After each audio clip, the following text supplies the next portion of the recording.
Welcome. My name is Shorupan. I am the CEO, co-founder of Invest.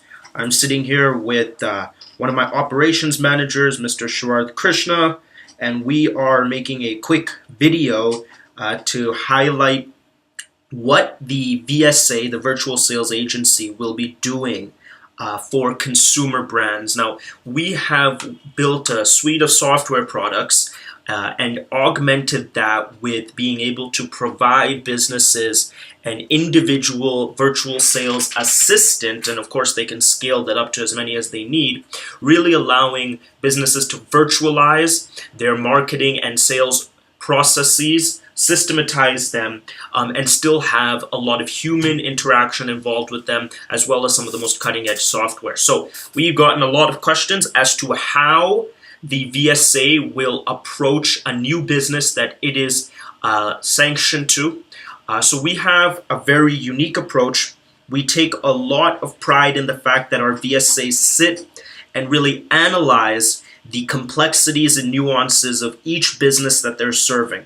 Now, our software tools, our InvestDNA CRM, our landing page generator, our marketing automation tools, all are fantastic, but it's really the VSA that utilizes these advanced tools that enables the business to see disproportionate results. So how does the VSA do that? Well, we have a standard template, 3 templates actually. One is for consumer brands. So if your business is targeting consumers, a retail public, then we have a specific template for you, which we alter predicated on the life and sales cycle of your product line. We have one that targets recruitment companies. So if you're a consumer brand that also needs to recruit people to work for you, to sell for you, then we have a recruitment strategy that our VSAs deploy, and then we have a B2B template. Today we're going to quickly highlight what the rough consumer template is. Again, this is what a VSA would be coming on board and implementing into your business with some of the most cutting-edge software tools and the knowledge about the business that you have. So let's get right into it. So, Virtual Sales Assistant is a part of the product line Virtual Sales Agency from InvestDNA. We've already covered that. First question is, what is the VSA template for consumer brands? So here we're going to go into it. So the first thing is an attention capturing event. Now, most businesses target customers solely with an attention capturing event. It's important to realize that in a sales cycle, the attention capturing event will differ from business to businesses. So if you're running an operation that's heavily reliant on retail inbound traffic, meaning you have a Walmart, a McDonald's, something that attracts people to walk in, then that retail storefront is your attention capturing event. But you'll also have other attention capturing events. You'll run promotions, you'll run calls to actions in the form of advertisements and things of that nature. Every business has them. Some people call, some people direct mail, some people door to door. It doesn't really matter, but it all starts with an attention capturing event. With the VSA, they have a plethora of tools they can use, ranging from some more cutting-edge digital marketing tools all the way to an old-fashioned phone call, where they call and they interact with your customer, or they message and they email market, whatever it is, and capture the attention of your customer. This can be an awareness campaign. This can be an introductory phone call. This can be anything that you want it to be. It's you telling your customer you exist, that you do something. This attention capturing event has 3 outcomes. 2 of these outcomes every business understands. Whether they're advanced, small, medium size, every business understands this. You can either get to the promised land directly from that attention capturing event, meaning you call a guy, you say, hey, I'm in the market, I'm selling real estate, I'm selling insurance, I'm selling soccer balls, and he says, I'm looking for that, let me buy it.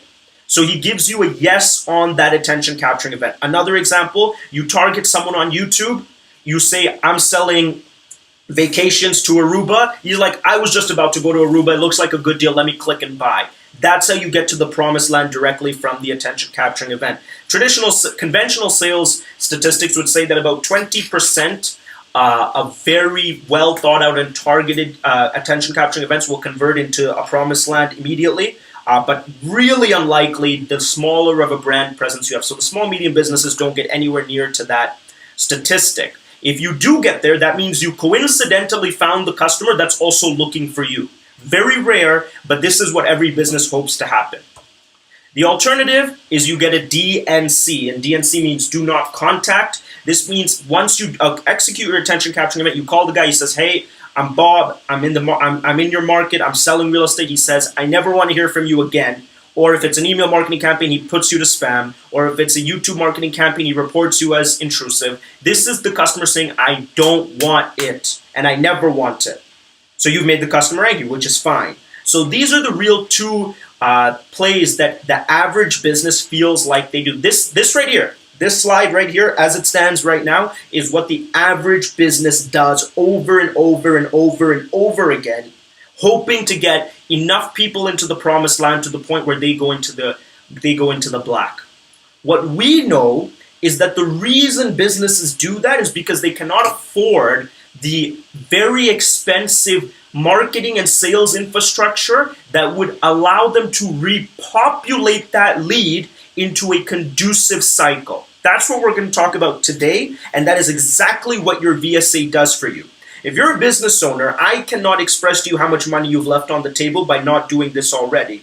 I can also empathize with you because I know it seems too expensive, onerous, and difficult for you at this point to do it.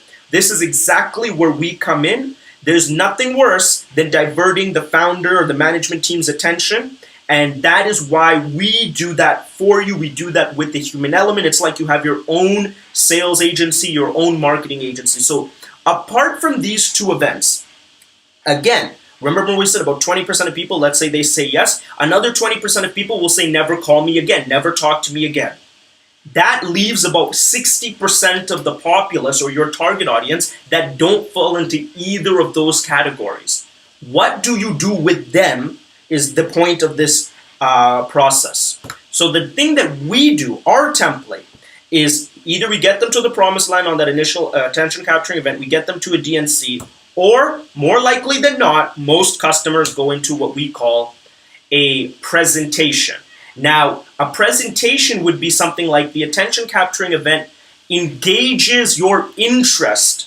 So instead of saying buy this today on the attention capturing event, it says, hey, we have a free promotion, a free ebook, a sale. But it's good that you get educated on our product. And when I say educated, I don't mean a 20-minute phone call, although in some products that could be the case. Even if you're a barbershop, how can you link them to another page, another website, another event that gives them your full value proposition? And the reason you're inclined to do this is because you're not burning everyone at the throat when it comes to the attention capturing event. If you can convince some of those DNC people to become an education people, you have now increased your chances of succeeding. So here we're saying the attention capturing event is no longer going to be used for the final sale. It's going to be used to invoke a presentation. Does not matter what industry you're in. Every presentation is different. It ranges from if you're selling real estate to a home showing, all the way to if you're selling, any ad digital product, anything that's like extremely high frequency. It could just be a landing page. We facilitate all of that. At that presentation, though, there's a couple things that can happen. Number one, they get educated about the product, and they're like, okay, now I want to buy. I would not have bought at just the attention event, but after this presentation, I'm in the market to buy. Again, small percentage of people, but that does happen, and they would have just been customers you shrug off that are now converted. Alternatively, and again, the majority of this class of people now get segued into a new cycle where they say, sounds cool, I don't hate it, but I'm not gonna buy right now. And that is the key. When they say I'm not gonna buy right now, that is not a no. That is a not right now. But the question is, what do you do with that not right now? Do you deprioritize that lead because they said they don't want to buy right now and go to the next lead? A lot of retail businesses choose to do that because they have people coming in the door. We think that's folly. You're either sending them to your competitors or you're going to let them forget about your existence. And this is where we come in with the nurture stage.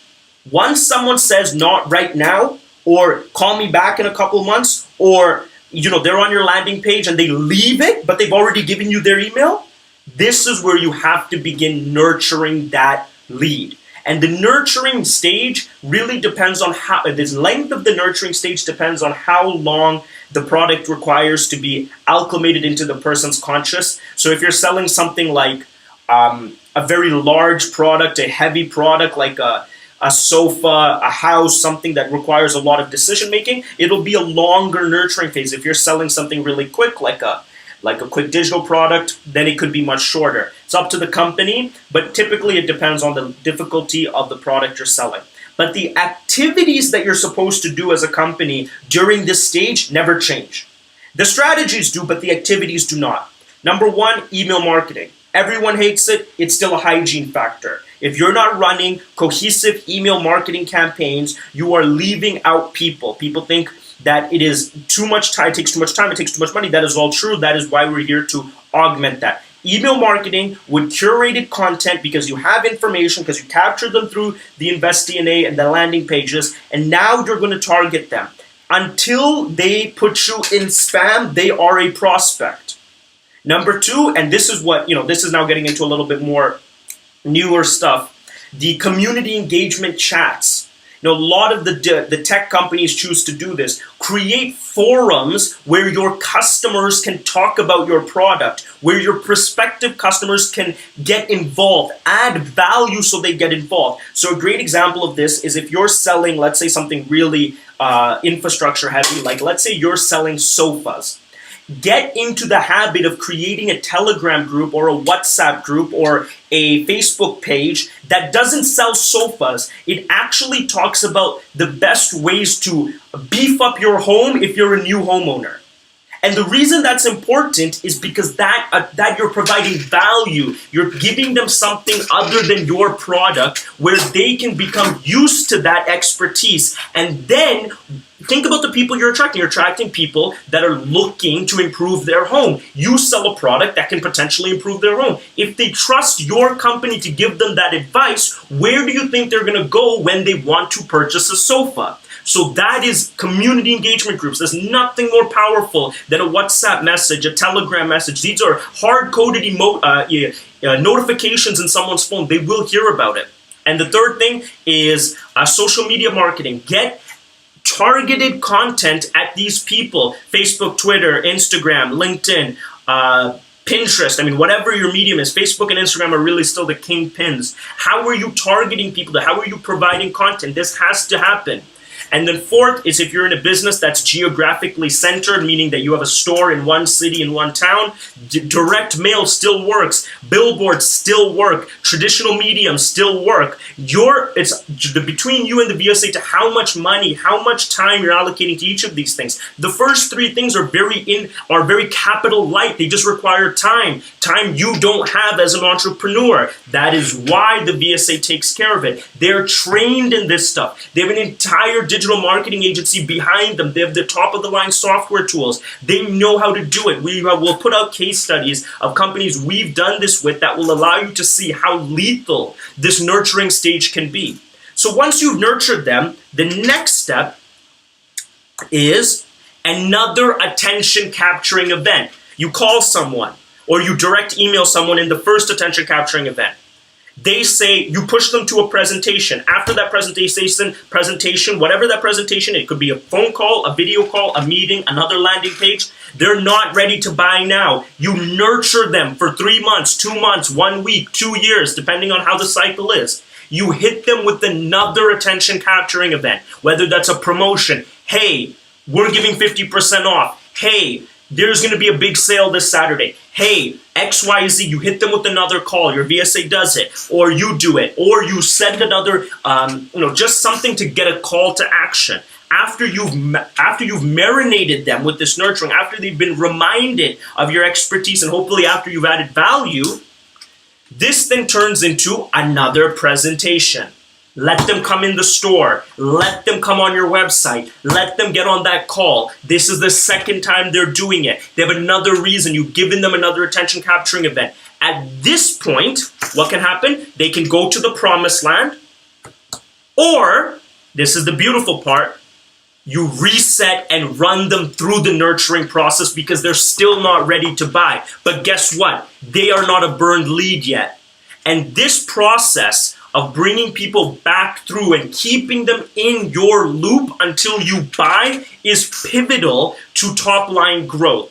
You can always find customers who absolutely need your product. That's easy. Any monkey can do transactional sales. You can always find people that hate your product. Any monkey can get rejected. What you need to get good at is marinating the client. And let me be the first to tell you, you don't have time to do this. You probably don't even possess the expertise to do it. But we do. Our VSAs are trained for this. They have the tools ready. You speak directly to your sanctioned VSA, and they walk your clients through this. Just imagine if you had this system set up when you started your business, and you had a database of clients who are continuously running through this. You would have a much more robust business because you are increasing your market demographic to a lot more people. And you are planting your business as the go-to spot when they do need that travel ticket, when they do need your consulting, when they do need your product. And this is really the key here to how a VSA can single-handedly transform your business without costing you time, and for a fraction of the cost it would come to you had you had done this yourself or hired someone to do it in-house.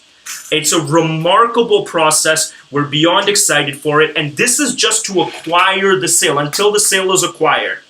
After this, the VSA engages in our follow-up and retention process, which is a completely other process. We'll make another video on that. And then that's an upsell opportunity. These are so many things that the businesses just leave on the table for other businesses to take. The VSA is here, it's dynamic, it's exciting. All of these slides will be up on our website if you want to refer to them. Again, if I didn't reference your business model today, it doesn't matter. The VSA will craft it. The psychology stays the same. The software tools stay the same. It's the execution strategy that changes depending on your business. And how much would you have to pay a sales consultant for them to architect something like that for you? The VSA does it as a part of your package. We're very excited. We thank you for listening to this. Until next time at the Virtual Sales Agency, thank you. My name is Shorupan. Oh, before I go, any questions? No, it's pretty much clear. Beautiful. That is Sharath giving us the thumb of approval. I will see you all next time.